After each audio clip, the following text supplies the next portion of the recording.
Commander Jake Morrison stood at the observation deck of the starship Defiance, watching the massive space station grow larger in the viewport. Centauri Prime hung in space like a glittering jewel, its metal surfaces reflecting the light of 3 different suns. The station served as the headquarters for the Galactic Council, where hundreds of alien species gathered to make decisions that affected the entire galaxy. "First time seeing it, Commander?" asked Dr. Lisa Hayes, the ship's science officer. She joined him at the window, her tablet computer glowing with data about their diplomatic mission. "Yes, and it's bigger than I expected," Jake replied. He had been chosen to represent Earth at this council meeting, though he still felt nervous about speaking to aliens who had been traveling between stars for thousands of years before humans even invented the wheel. The Defiance docked at one of the station's many ports. Donna Jake led his small team through the airlock. The moment they stepped onto the station, Jake felt the difference in gravity. It was lighter than Earth's, making each step feel like a small bounce.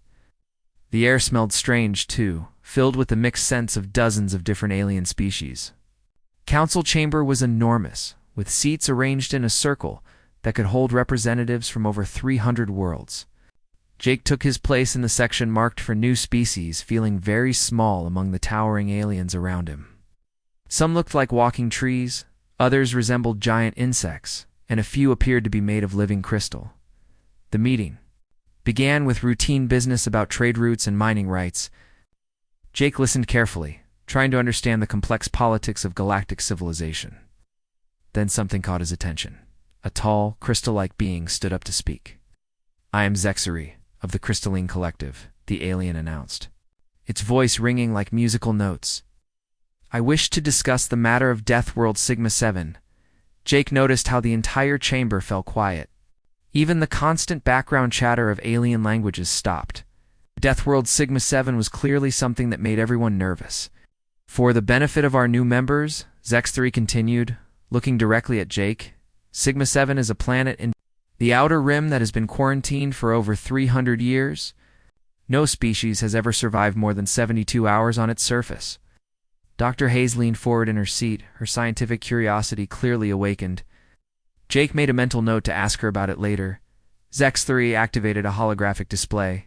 In the center of the chamber, the image showed a planet that looked beautiful from space, covered in swirling clouds and what appeared to be vast oceans. But as the display zoomed in, Jake could see that the surface was constantly changing, with massive storms and strange lights dancing across the continents. "Sigma-7 sits at the intersection of 3 stellar phenomena," Zexari explained. "This creates conditions unlike anywhere else in the galaxy. The gravity changes without warning, sometimes crushing visitors instantly, other times leaving them floating helplessly in midair. The atmosphere shifts between breathable and poisonous.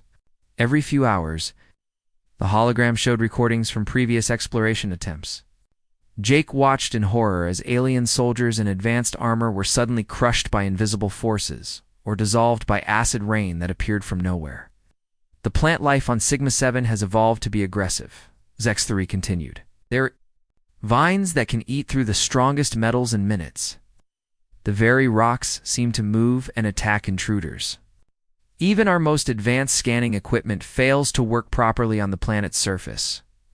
An insect-like alien in the front row clicked its mandibles together.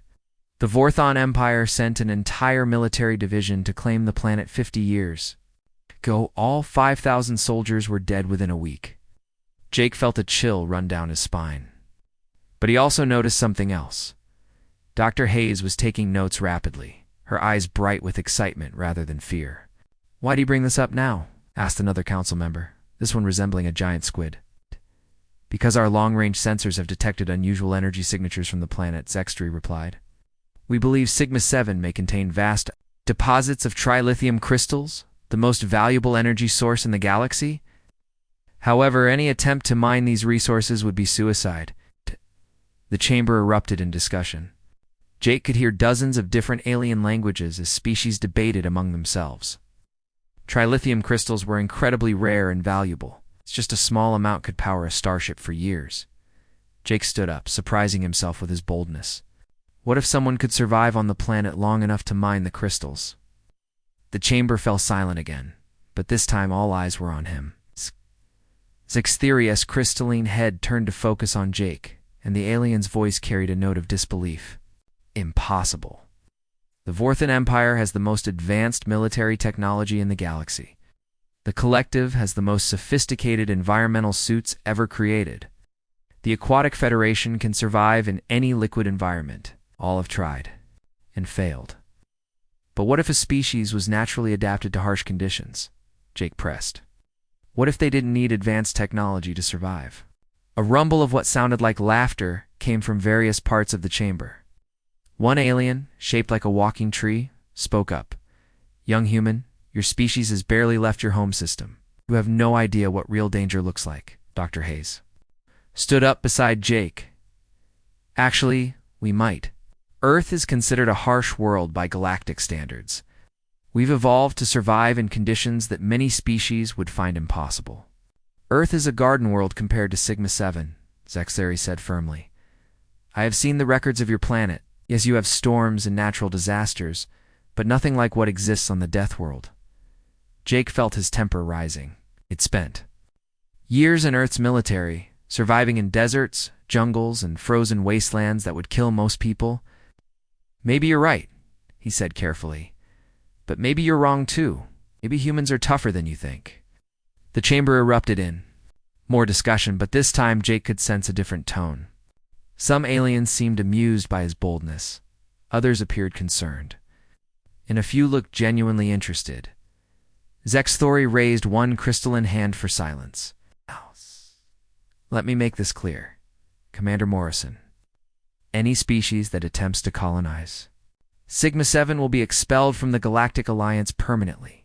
The planet is forbidden for a reason. We will not allow another species to waste lives on a foolish attempt. What if we succeeded? Jake asked quietly.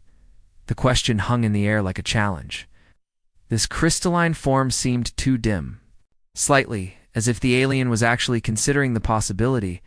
If any species could survive on Sigma-7 for more than a standard month, the Galactic Council would be forced to reconsider many of our assumptions about environmental limits, Zextheri admitted. But it is impossible. The planet kills everything that touches its surface.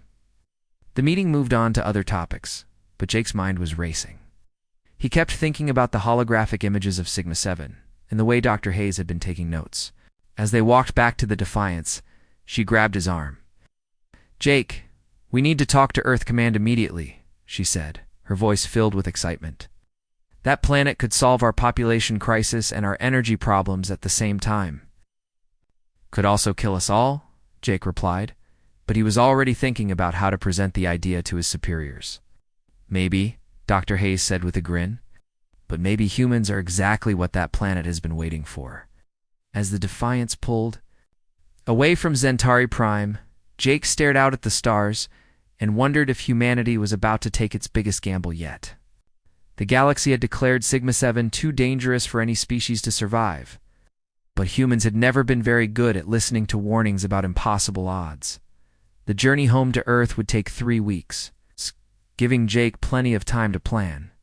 His presentation to the Colonial Expansion Board, he had a feeling that Admiral Kate Sullivan would be very interested in hearing about the galaxy's most forbidden planet. 6 months after Jake Morrison's return to Earth, the colonial ship Horizon flew through space toward the most dangerous planet in the galaxy. Captain Ryan Blake sat in the command chair, watching the stars through the main view screen. His hands were steady on the controls, but inside he felt nervous about what they would find. The ship carried 300 people, all volunteers who knew they might never see Earth again. In the cargo holds were supplies, weapons, and equipment designed to survive in the worst conditions humans could imagine. But no one really knew if it would be enough. Captain, we're approaching the Sigma-7 system, announced Lieutenant Amy Parker from the navigation station. She was a marine biologist who had studied Earth's most dangerous environments. If anyone could understand an alien ecosystem, it would be her. Take us out of faster than light speed, Blake ordered. Let's see what we're dealing with. The stars stopped streaking past the windows, and suddenly they could see 3 suns burning in the distance. Between them hung a planet that looked peaceful from far away. Swirling white clouds covered most of the surface, and blue oceans reflected the Light of the triple star system? It looks beautiful, said Dr. Ben Torres, the team's geological engineer. He had spent years mining in Earth's most hostile places, from Antarctic ice fields to volcanic islands. Are we sure this is the right planet? Computer confirms it, Parker replied, checking her instruments. This is definitely Sigma 7, but I'm reading some very strange energy patterns. Blake studied the data flowing across his screen. The planet's gravity was constantly changing, shifting from twice Earth's normal to almost nothing within minutes. The atmospheric composition changed just as quickly, cycling between breathable air and poisonous gas clouds.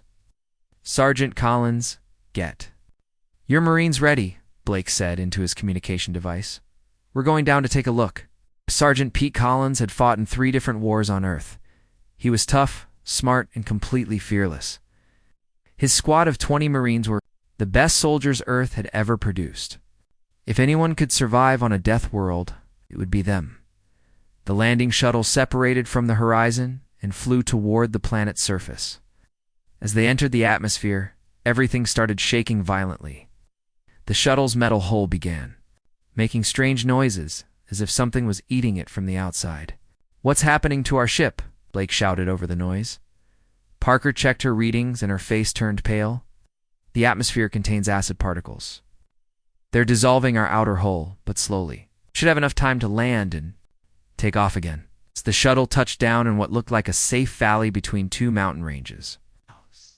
Through the windows, they could see purple grass that moved in the wind and trees with silver leaves that seemed to glow in the strange light of the 3 suns. Atmosphere is breathable right now, Parker announced. But my sensors show it will turn poisonous in about 4 hours. Blake made a quick decision. We have 4 hours to explore and get back to orbit. Everyone stays in groups of 3. No one goes anywhere alone. They opened the shuttle doors and stepped onto the surface of Sigma 7. The air smelled sweet, almost like flowers, but there was an underlying chemical odor that made Blake's nose burn slightly. The ground felt spongy under their boots, as if they were walking on a giant mattress. Torres knelt down and used his tools to take samples of the soil. This is incredible, he said, excitement in his voice. I'm reading massive deposits of trilithium crystals just below the surface. More than we've ever found anywhere else. Suddenly, Collins held up his hand for silence. Something's moving in those trees, he whispered, pointing toward a grove of silver-leafed plants about 50 meters away. What they saw next made everyone freeze in shock. Long green vines were creeping along the ground toward their shuttle. But these weren't ordinary plants. As they watched, the vines reached the shuttle's landing gear and began climbing up the metal legs. Those vines are eating our ship, Parker said in amazement. They're actually dissolving the metal. Collins raised his weapon, but Blake stopped him. Wait, let's see what happens. Within minutes, the vines had covered most of the shuttles. Outer hull. Wherever they touched, the metal began bubbling and melting away.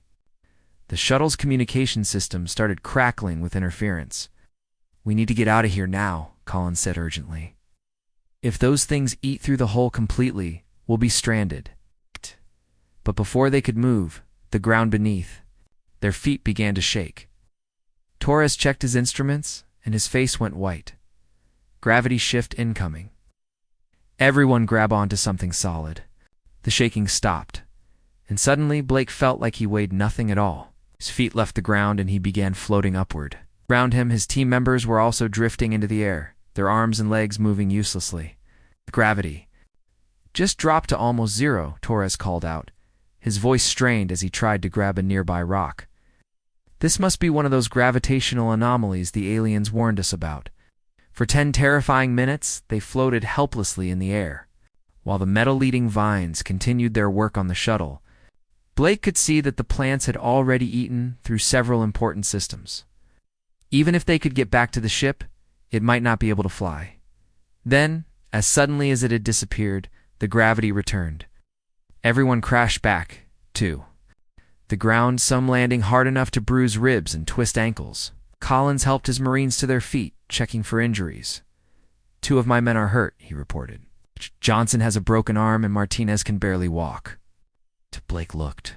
At their shuttle, and felt his heart sink.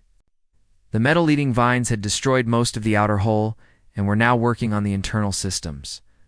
Sparks flew from damaged circuits, and several warning lights were flashing on the control panel. "Can we still fly this thing?"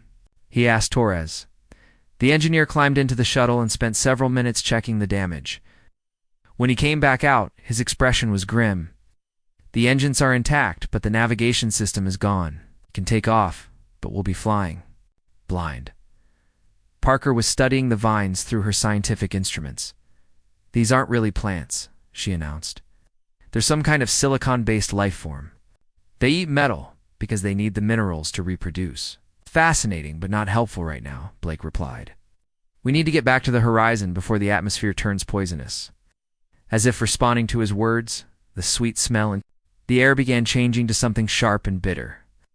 Parker checked her readings and nodded grimly.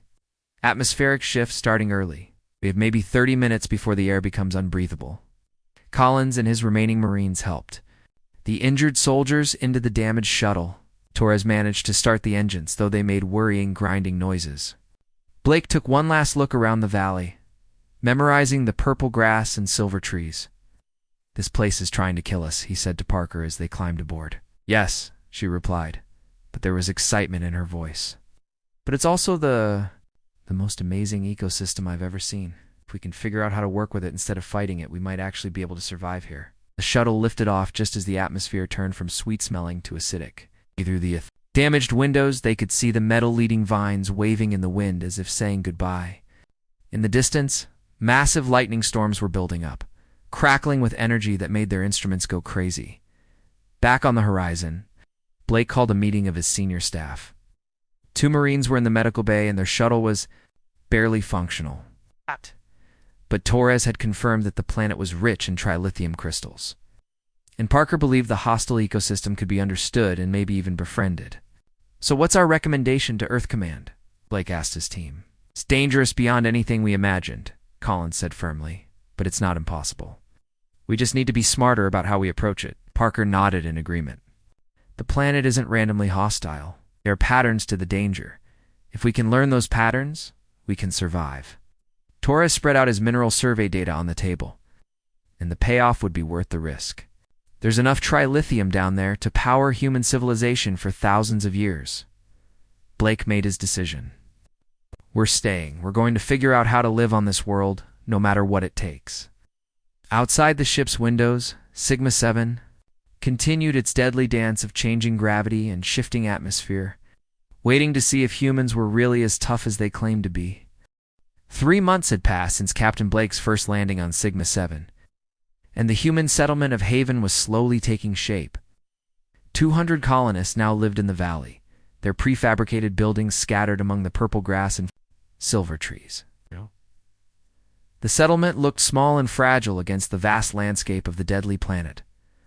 Laura Kim stood on the observation platform of the main colony building, watching the morning sun rise over the eastern mountains. As the colony administrator, she had to deal with a dozen crises every day. Today would probably bring a dozen more. "Morning report," said Dr. Amy Parker, climbing up the stairs to join her. The marine biologist had become their expert on surviving the planet's dangerous ecosystem. "We have 3 people in the medical bay with acid burns from yesterday's atmospheric shift, and the metal-eating vines grew back overnight around the mining site." Oh. Laura sighed and made notes on her tablet. "What about the gravity readings?" Ben. "Torres says we should expect a major shift around noon. Probably going to drop to 0 gravity for about 20 minutes, then spike to triple Earth normal." This was life on Sigma 7. Every day brought new challenges that would have killed most alien species within hours. But humans were stubborn, and they were learning to adapt. The colonists had developed a routine that worked around the planets. Deadly moods. When the atmospheric sensors showed poison gas approaching, everyone moved into the sealed buildings. When gravity started acting strange, they strapped themselves to heavy objects or retreated to specially designed safety bunkers. When the metal-eating vines appeared, they used them to create natural barriers around the settlement instead of fighting them. Dr. Parker had made the most important discovery of all. The planet's ecosystem wasn't randomly hostile. Everything was connected in a complex web that actually helped regulate the dangerous conditions. The metal-eating vines absorbed radiation from the three-star system. The gravity shifts were caused by interactions between underground crystal formations and stellar magnetic fields. Even the atmospheric changes followed predictable patterns. The planet is trying to protect itself, Parker had explained to the colonists during one of their weekly meetings. All these deadly conditions keep dangerous visitors away. But if we work with the ecosystem instead of against it, we can be part of the protection system instead of a threat to it. The colonists had started calling themselves planet partners instead of conquerors. They built their homes around the existing plant life instead of clearing it away. They timed their activities to match the gravity cycles. They even used the metal-eating vines as a kind of living fence around their settlement. Torres had figured out how to mine trilithium crystals. During the low-gravity periods, his teams would wait for the gravity to drop to almost nothing, then float down into the deep crystal caves that were impossible to reach during normal conditions. In 3 months, they had collected enough valuable crystals to make the colony financially successful, but their success was about to cause a big problem. "Laura, you need to see this," called out Lieutenant Jake Morrison from the communications station. He was the brother of Commander Jake Morrison, who had first learned about Sigma-7 at the Galactic Council meeting. "We have ships approaching the system." Laura hurried to the communications center where Jake was studying the long-range sensor readings. On the screen, she could see a formation of alien vessels moving toward their planet. "How many ships?" she asked. 12 large warships and about 30 smaller escort vessels," Jake replied grimly. "They're flying Galactic Council flags. This looks like an enforcement fleet." Laura felt her stomach drop. The Galactic Council had warned that any species attempting to colonize Sigma-7 would be expelled from the galactic community. Apparently, they had decided to back up their threat with force. "Get me Captain Blake," she ordered. Blake had been promoted to Colony Defense Commander after proving that humans could survive on the planet. His job was to protect the settlement from any threats, whether they came from the hostile environment or from space. "I see them," Blake said, when he arrived at the communications center. "The lead ship is broadcasting on diplomatic channels. They want to talk."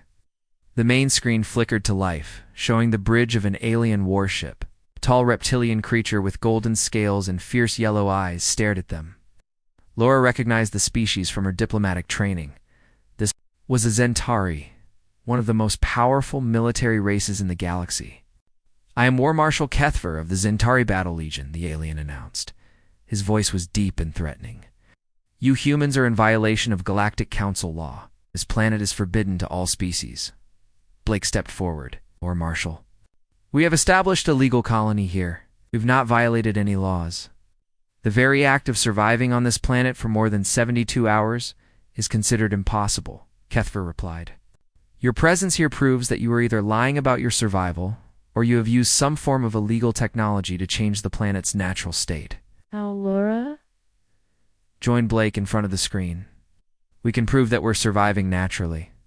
You're welcome to send observers to verify our settlement." The alien's golden scales seemed to darken with anger. "You misunderstand humans. We're not here to verify anything. We are here to remove you from this planet before your reckless behavior spreads to other forbidden worlds." "What if we refuse to leave?" Blake asked calmly. "Then you will be removed." "By force," Kethver replied. "You have 24 hours to evacuate all personnel. After that, we will begin orbital bombardment of your settlement."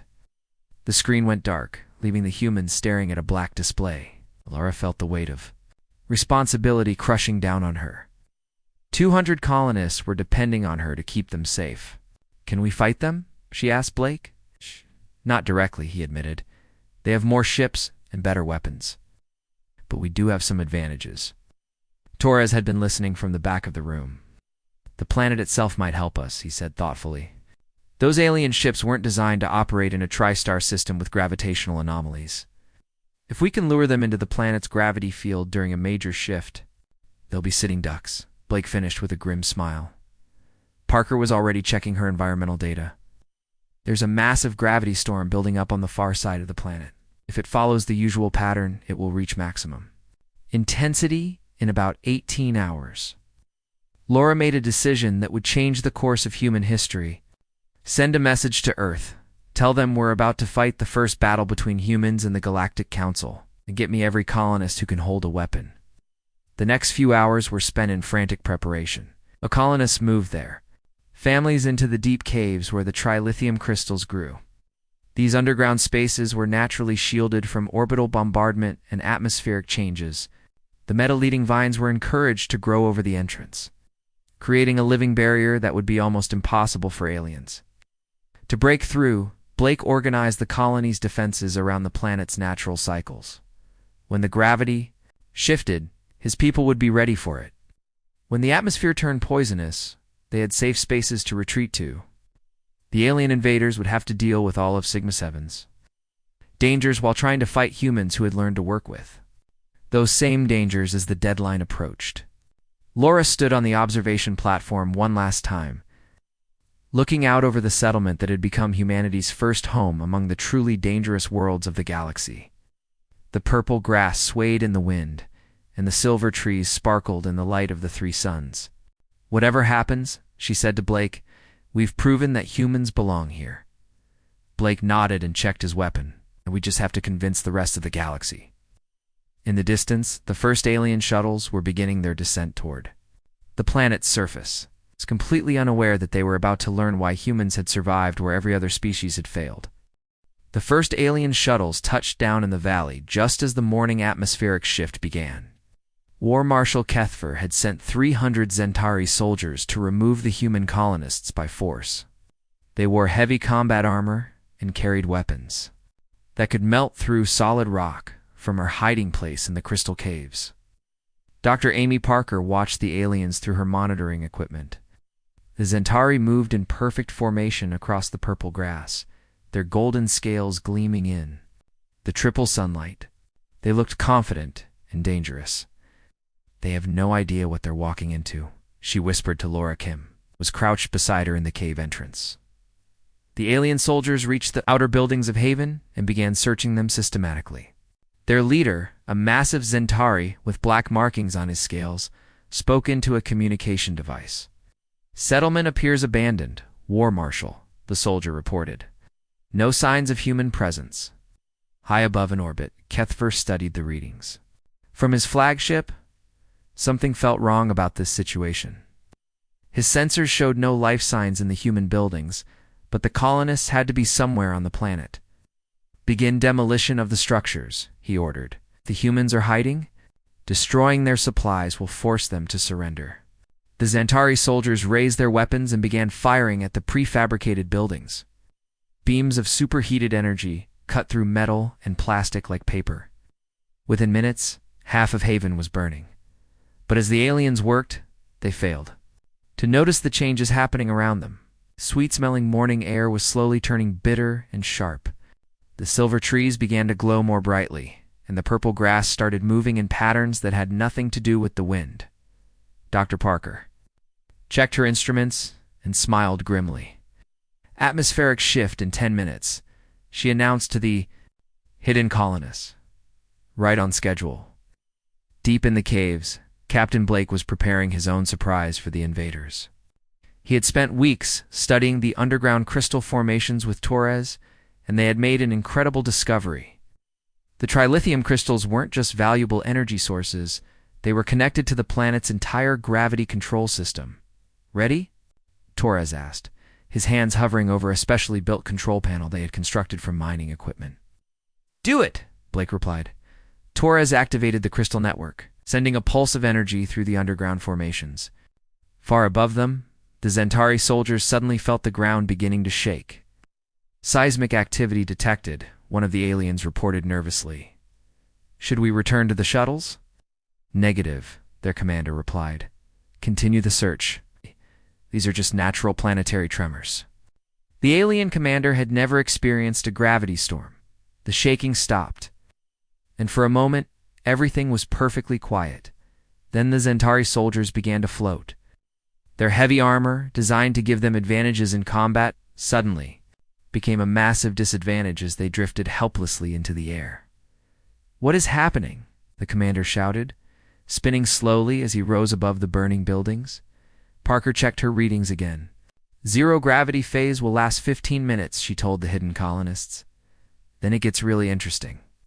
The human colonists had spent months learning to move in changing gravity. They had practiced pushing off walls and catching handholds. During zero-gravity periods, they knew exactly what to expect and how to handle it. The Centauri soldiers did not. Blake led his people out of the caves just as the alien invaders reached the peak of their helpless floating. The humans moved through the weightless environment like swimmers, using the silver trees and crystal outcroppings to propel themselves toward the confused aliens. Humans detected. One of the floating Centauri managed to say into his communicator, "We are under attack." But they weren't really under attack. The humans simply waited, floating nearby and watching as the aliens struggled with their heavy armor and weapons. Some of the Centauri tried to fire their energy weapons, but the recoil sent them spinning wildly through the air. 15 minutes. Up, Torres announced through the communication system. Gravity returned with crushing force. The Centauri soldiers, who had been floating 20 feet above the ground, crashed down hard. Their heavy armor, which was supposed to protect them, made the impact much worse. Many of the aliens hit the ground with bone-breaking force. The humans would position themselves near the ground and knew exactly when gravity would return, landed safely, and immediately took cover behind the crystal formations in silver. Trees. Medical teams to the surface, Parker called out. Some of those aliens are badly hurt. This surprised the Centauri commander, who was lying on the ground with what felt like several broken ribs. The humans were offering medical help to the soldiers who had come to destroy their settlement. Blake approached the injured alien leader carefully, his hands empty of weapons. "Commander, we have medical supplies that can help your wounded soldiers." "Would you help us?" Centauri asked, confusion clear in his voice.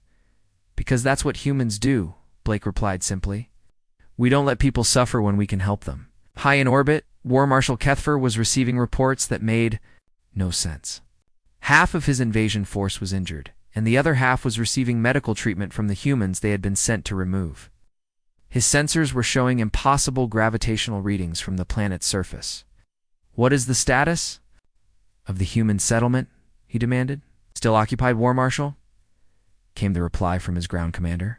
"The humans appear to have some form of gravity control technology. They used it as a weapon against us." Kethfer felt a chill run through his scales.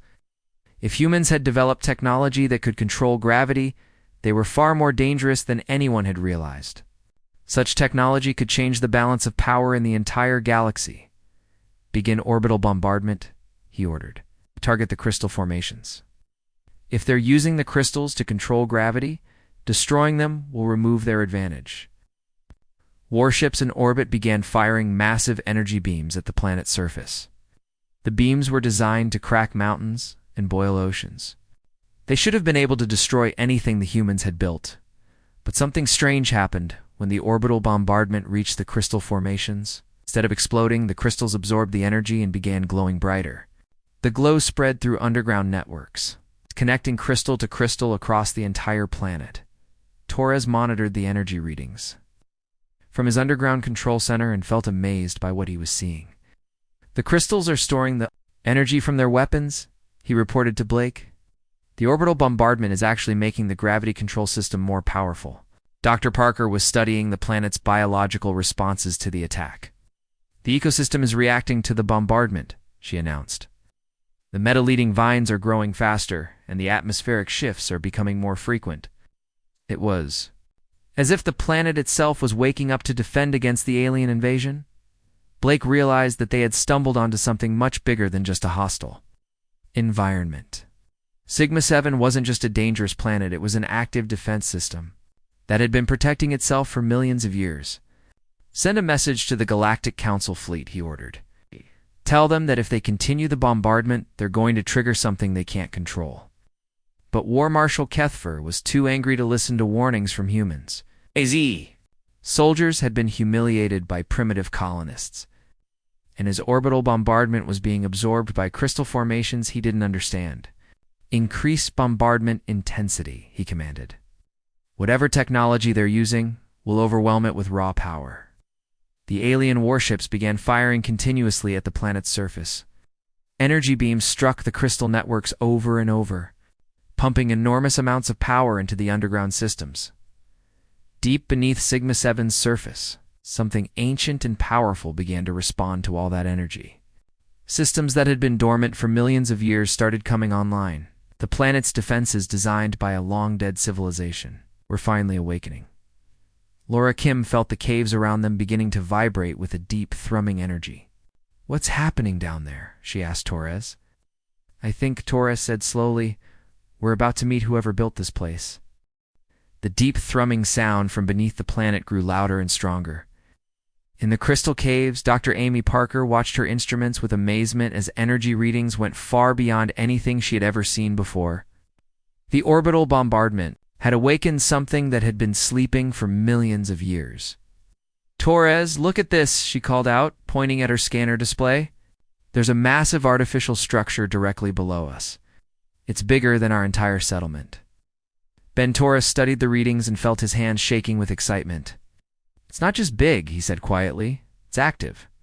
All that energy from the alien bombardment is powering up some kind of ancient machinery." Above ground, the Zentari soldiers who could still move were trying to reach their shuttles. The injured aliens were being helped by human colonists, despite the ongoing orbital bombardment. Captain Blake had ordered his people to treat the wounded aliens as guests rather than enemies. "Commander, we need to evacuate immediately," one of the Zentari soldiers said to his injured leader. "Our sensors are detecting massive energy buildups across the planet." But before anyone could move, the ground began to split open. Not violently. Like an earthquake, but slowly and deliberately, as if giant doors were opening beneath their feet. A soft blue light poured out of the cracks, and the thrumming sound became so loud that everyone could feel it in their bones. Blake helped the injured Zentari commander to his feet, and together they watched as a platform rose from the underground structure. On the platform stood something that looked like a pillar of crystal and metal, covered in patterns that seemed to shift and change as they watched. Then it spoke, not with sound, but directly into their minds. "Welcome," the voice said, calm and ancient. "I am the guardian of this world. I have been waiting for a very long time for visitors who could pass the tests." Laura Kim climbed out of the cave entrance and approached the crystal pillar carefully. As the colony administrator, she felt responsible for speaking on behalf of humanity. "Tests?" she asked aloud. "What kind of tests?" "This world was created as a sanctuary," the guardian explained, its mental voice reaching everyone present, including the alien soldiers. "My builders designed it to protect refugees from a great war that ended long ago. It's a hostile environment. Serves as a filter, keeping away those who would bring violence and conquest." Dr. Parker stepped forward, her scientific curiosity overcoming her fear. "The metal-eating vines, the gravity shifts, the atmospheric changes, they're all part of a testing system." "Precisely," the Guardian replied. "Each challenge tests different qualities. The gravity storms test adaptability, the atmospheric shifts test preparation and patience. The aggressive plant life tests the ability to work with nature rather than dominate it." Blake looked around at the smoking ruins of Haven and the injured aliens scattered across the purple grass. "What about the orbital bombardment? Was that part of the test too?" "No," the Guardian said, and for the first time its mental voice carried a tone of concern. "The bombardment has forced me to awaken early. The energy from the alien weapons has powered systems that were meant to remain dormant until the tests were completed." High in orbit, War Marshal Kethfer was receiving reports from his ships that made no sense. Every scanner was showing impossible energy readings from the planet's surface. Some kind of massive structure was rising from beneath the ground, and it was generating power levels that exceeded his entire fleet. "War Marshal," his science officer reported nervously. "The energy signature from the planet matches descriptions in our oldest historical records. I think we may have found an architect." Sight Kethra felt his golden scales turn pale. The architects were a legendary species that had vanished from the galaxy millions of years ago. They were said to have built incredible machines and then disappeared without a trace. Most modern aliens considered them to be myths. Are you certain? He asked his science officer. The energy patterns are unmistakable, sir. If the legends are true, architect technology is far beyond anything any current species possesses on the planet's surface. The Guardian was explaining the true purpose of Sigma-7 to the mixed group of humans and aliens. My builders foresaw a time when war would consume the galaxy, it said. They created this world as a place where peaceful species could take refuge until the violence ended. The tests ensure that only those capable of cooperation and respect for life can establish a permanent settlement here. Torres raised his hand like a student in a classroom. So the trilithium crystals and the hostile environment are all artificial? Crystals are real and valuable, the Guardian replied. They power the defensive systems and provide energy for those who prove worthy to live here. The hostile environment can be gradually reduced as a species demonstrates its ability to work in harmony with the planet's ecosystem. The injured Centauri commander struggled to speak. If this is true, then the humans have passed tests that no other species in recorded history has passed. That is correct, the Guardian confirmed. Humans are the first species in 3 million years to successfully adapt to this world's challenges. Without trying to destroy or completely control them, Laura Kim felt a surge of pride, but also responsibility.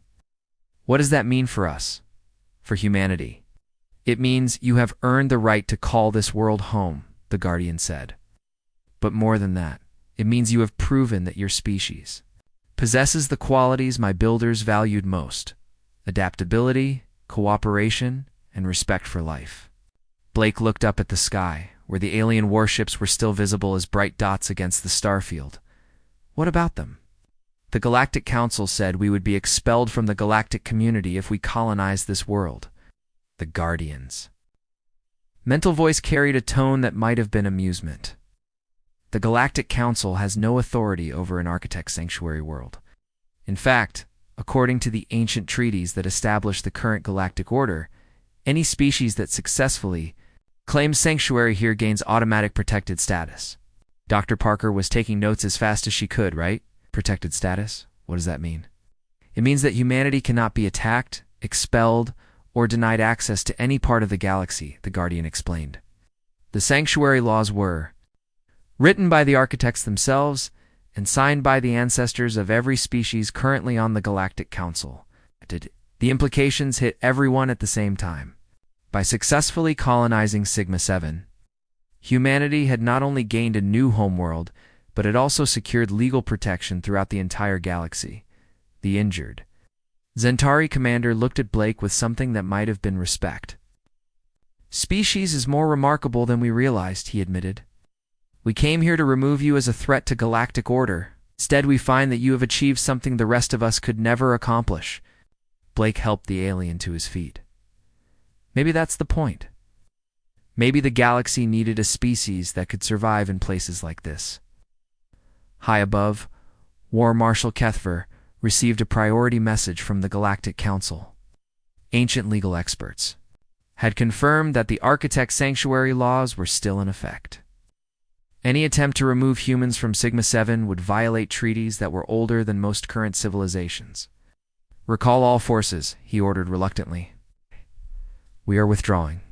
Immediately, as the alien warships began to move away from the planet, the Guardian started the process of reducing Sigma-7's hostile environment.